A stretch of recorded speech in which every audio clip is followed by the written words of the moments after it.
Hey, what's up everybody? In today's video, I'm going to show you 3 ways to set up your inventory system.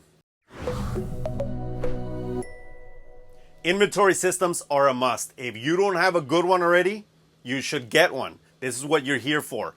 I'm going to show you 3 different ones. Number 1 is for clothing sellers that use boxes like this. Number 2 is for eBay everything sellers that sell items like this,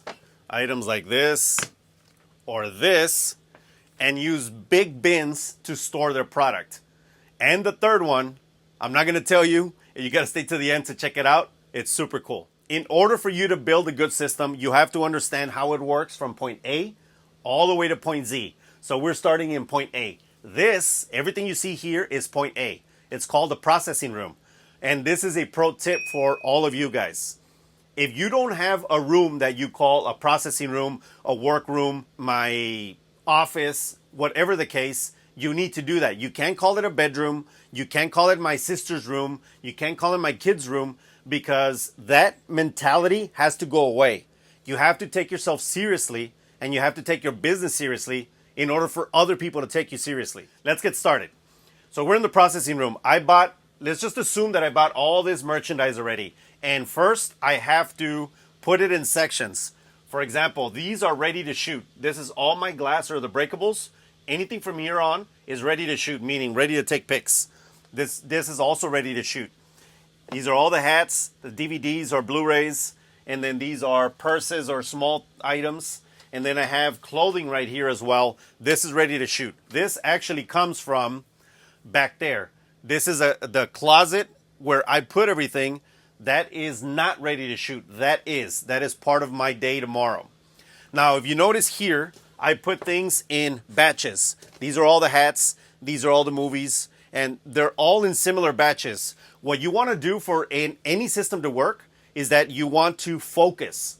So anytime that I'm going to do a photo shoot for the day, I have to choose a category. For example, apparel, footwear, and accessories. So tomorrow I'm going to shoot this along with this. And if there's any shoes, which are here, but these are in the clean pile, so I'm not going to shoot these. The reason you want to do that is because it makes the system work better. And you'll see what I mean. We're going to start first with the clothing part of the system, because I know that a lot of you probably sell more clothing than anything else. So let's get started. Let's just assume that I grab this one from here and I put up my board, my patent pending board, which is back there. If you guys have never seen my video on how that works, and if you want to build one on how to shoot pictures faster for clothing, I'm going to link the video down below. So we're going to hang it here. I took all the pictures already. It's awesome. And I'm going to go over here and I'm going to grab my inventory tag, which is labeled in numerical order. It starts with a 0 and then it says 802. The 0 is on purpose. It's not an accident. That way I can go up to 9,999 items before I have to do anything else. So I tag it here. Now I grab my bag. I'm going to put my polo shirt, tag it, and then this is going to go into the box. So this box is going to eventually go to the warehouse, which is the garage. But again, it's a warehouse. It's not the garage. It's a warehouse because it's my business. And I take my business very seriously. This is how I got to 6 figures. Not my little store, my little warehouse. It's my warehouse. So what happens from here? Let's go. You grab this. We're going to the warehouse. And we are being careful with the doggo because he's blind, and sorry, Papa. This is the warehouse. I wish it was better lighting, but there isn't, so that's just what we're going to deal with today. Let me explain this system, and this is only for the clothing system and smaller items of the sort. The other side of this, let me show you real quick so you can see what is coming up later in the video.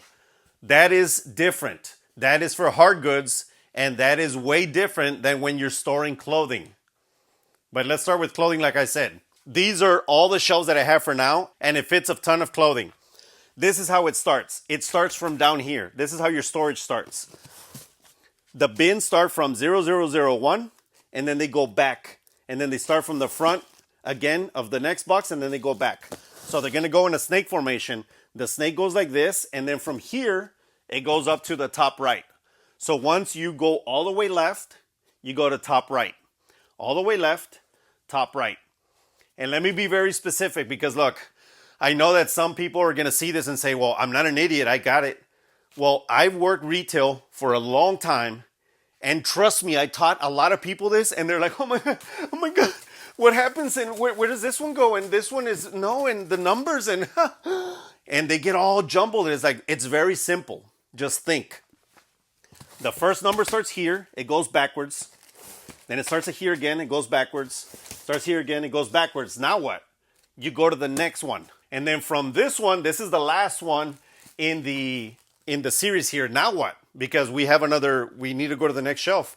So now we go down and it starts all over again. Then it goes here and then it goes all the way up. The way that it works is that you go from 001, 002, you label all like this. I label it 0799, 0800, 0801, and then you put it in the sequence. And this system works really well with this type of shelf and this box. The box that I mean is a 20 by 8 by 8. These boxes I got from Uline because they are super sturdy. When you grab them, these things will last forever. Plus, they have a net 30 account, which means that you can buy them now and have 30 days to pay them off. So that's the box that I recommend. It does leave a little bit of space right here. And that is wasted space. Well, it's not wasted the way that I use it, but it technically is wasted space, and you don't want to waste any space. But you also don't want to overpack like that. Because if you overpack, then it's going to be hard for you to pull things. So you want a little bit of wiggle room. So what do you do with the empty space? Look, I put these things in there, which are our boxes when we go thrifting or when we go to estate sales. Because look, boom, it sets up fast. And these are also going to be linked below because I love these things. And then to close them, put them there, boom, done. And this is the size of the shelf. It's a 36 by, it doesn't go all the way down, but this is a 60. So it's a little bit bigger than 60 inch. And then the depth is 18 inches. So it's 36 by 60 by 18. Just assume that. You can get these at Lowe's. You can get these at Home Depot. You can get them online. You can get them on Amazon. You can get them on Walmart. But these are sturdy enough. I actually recommend the metal shelves that I have on the other side, but these are way cheaper. So you can get these. Now, what kind of product is good for this inventory system type? Well, shirts, pants, shorts, jeans, some jackets, but jackets are really puffy, so sometimes it just takes up too much of the box, so I don't use them. I leave them in the room over there in the closet. But you can also do things like, this is heavy, so be careful, but if you notice, look at this. These are license plates, and I have a bunch of them here. I got these for 10 cents, and they sell for quite a bit of money. You can also use, I can't find them. You know what? I think I moved one right now. Right here. Let me show you with an example. Wallets or purses. Essentially, you can use it for whatever you want, but my recommendation is that it has to take up the width, and it has to take up the height. If it's too small, it's going to fall in between, and you're not going to be able to find it. If it's too big, it's not going to fit. So you want to use the dimensions of the shelf as best as possible. Now let me show you the hard goods section inside and how we do that. To save time, I'm going to grab something now that we're here for the next step. I need to find an empty or empty-ish bin. And where's my empty-ish bin? This one's semi-empty. This one's empty. Great. So this bin is coming with me because we're going to need it for the next section. Follow me. God damn, it's hot outside, man. That stays there. That sticker is very important, but we're not talking about that right now until we do the entire system. Let's get started. This is what we're going to shoot. Let's just assume that I was going to shoot this, right? I put this into my Lightbox. I turn it on. I wait for a second. This Lightbox is also going to be linked below because this is one of the best things that I've ever purchased. It's on Amazon and they keep lowering the price. They're way cheaper than what I bought it for. I think I got mine for like 180. Now they're like 90 bucks. It's insane. Okay, let's just assume I took the picture. This is an electronic product and it goes in here. This whole area is a ready to inventory area. Now, what I do is that when I shoot pictures, I put everything here and I don't really inventory anything until I have listed it already. Because I take, let's just say 50 items, and then I go to my office and I sit down and I list everything because I don't know where I'm going to locate it yet. Because I didn't know that this bin was empty when I was listing. So I specifically have a day that I put all of my inventory that needs to be inventoried, I put it away. So we're going to assume that that's what the day is today. We're going to put everything away. So what happens? We open the bin. In this case, it's going to be D2.2. And I'll explain what this means when we go back to the warehouse. But I'm going to put, let's just say this item, and so on. Remember, assume that I already listed everything, right? So I would go to my account and let's just do Santa. Look, I'm going to show you. Let's do the Santa. So now look, if you look at this right here, this is a custom SKU or a custom label SKU, right? So it already has the date and then the price I paid for it, but it has question marks because I haven't located it. So right now that I am going to locate it, I just delete the question marks and then do D2.2, submit. Now it's been located because it's in D2.2. That means that the system is ready to go, and now these are ready to go to the warehouse. So we're going to go back out to the warehouse and show you how the next part of the system works. Before I actually locate it, let me explain the system. There is 1, 2, 3, 4, 5, 6 shelves. At the very end, it starts with shelf A, shelf B, shelf C, shelf D, shelf E, and shelf F. This whole thing from here is shelf C, right? This is shelf top because it's the top of the shelf. This is shelf 1, C2, C3, C4. If you notice, there's C2.1. This is shelf C, section 2, first bin, or point 1. And then this would be C2 mid because it's in the middle. And then this would be C2.2 because it's the second bin in this area. It's very simple. I know it sounds like a lot of shit, but it's not. It's very simple. I left the middle empty instead of getting another bin because I buy things like these breakables, like this duck. And you don't want to really stack breakables inside a bin. Bins have one purpose. The purpose of the bin is for you to be able to stack high with smaller items. You don't want to stack items like this because you're going to break them. So look, this is what the bin does. You can stack all these items in there and they'll all be in there real nice and neat. And you want to use the entire shelf as best as possible so you're building up essentially. And then the glass has to stay kind of on its own. Like for example, ooh, let me see this. Look, this bong looking thing. So this would be on C1. Wait, let's see. I swear it's not a bong.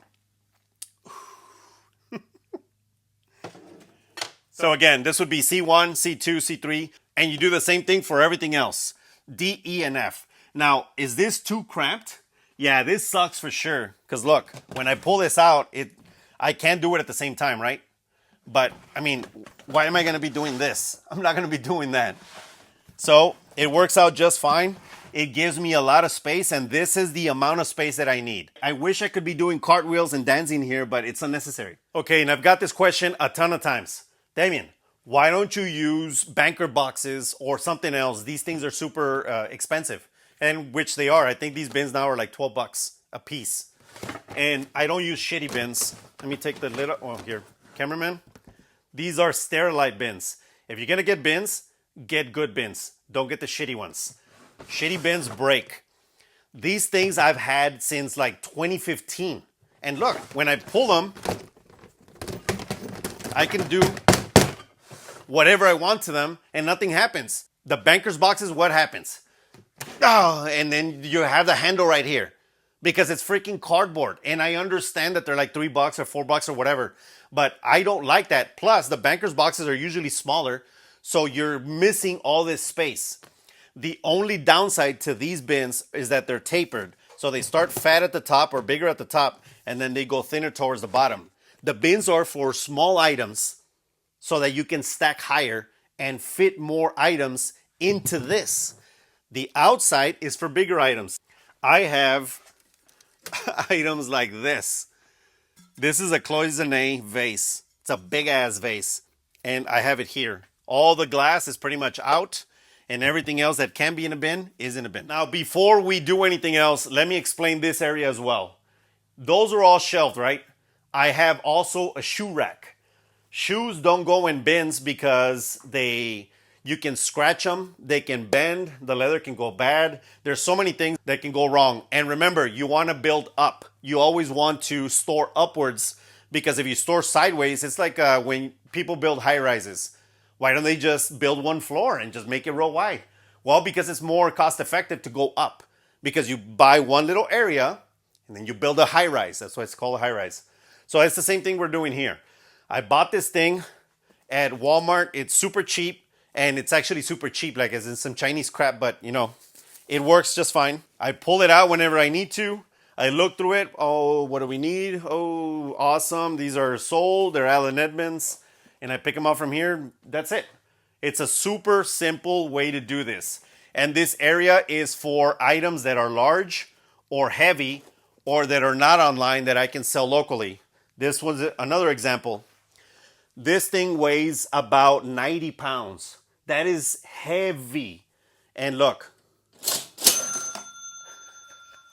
I love it. This is when you guys hear a pa-ching, that's where it comes from. I recorded this. It's awesome. This is the area that I use for that. Here we have LPs or vinyls. And then very importantly, because I just did a video on this on Monday, here I have golf clubs or anything that's super long and tall. I'm using this box right now because I had it available, but I don't recommend that box. I recommend something sturdier. I just haven't bought one because I haven't needed to. I'm just using this for now, which is fine. I also have items like this. These rollers are super expensive, so you can ride your bike on it and it rolls so you can practice. And then I have guitars and things of the sort. So this is kind of like the random area, but you always need a random area if you have an eBay everything store. If you're a clothing seller, it's way easier. That's why people don't want to do shit like this, because it's difficult. But you know what? I'll take money from wherever I can get it. Okay, so I showed you two systems. One, if you're a clothing seller. And then two, I showed you the everything eBay store, which is the big bins. Now, what is the third way to do this? You could easily just buy a bunch of shelves, throw a bunch of shit in there, and then piss yourself off when you can't find it. Oh, I couldn't hold a straight face. There's no third way. So building a good system like this is necessary. And I'll tell you, sometimes I have to get my girl to come out and help me find something because I made a mistake. I didn't locate it. So it's like, whoa, hey man, we're looking for, let's just say, this mask. And it was in some random place back here. And now I have to go through all those bins because I'm an idiot and I didn't locate it. The reason that you locate things is because, let's just say, well, these pens just sold. The pen just sold inside, and the listing said they're in C2.2. So what happens? I come to C2.2, and you're like, oh, look, pens. Done. This is why you need a good system. Are there other systems? Sure. The main concern here is that you have to label where everything is at, and then it has to work for you. Whatever that means, do that. But make sure that everything is labeled and everything has a place. And that's it, everybody. I hope that this video actually helps you build a good system for your business. If you want to keep supporting the channel, there are stickers, hats, shirts down in the store below. Also, if you become a paid member, you get a ton of perks. Check it out. I recommend it. And as always, like this video, share this with anybody that needs to see it, and subscribe to the channel if you haven't done so already so you don't miss awesome videos like this. Thank you for hanging out with Resolutions, where Resolutions gives you real solutions. See you in the next one. Peace! And fake cheers because my coffee's inside. And look, what the hell, man? This is the fan, by the way, and I had to turn it off for you guys, so you're welcome. I'm not mad, I just, what the Okay, maybe it's not you. Maybe it's the fucking app because it happened to me last time too. Okay. Damn it. Okay, ready? Yeah, it's recording. Okay. Damn it, I lost my train of thought. Stop.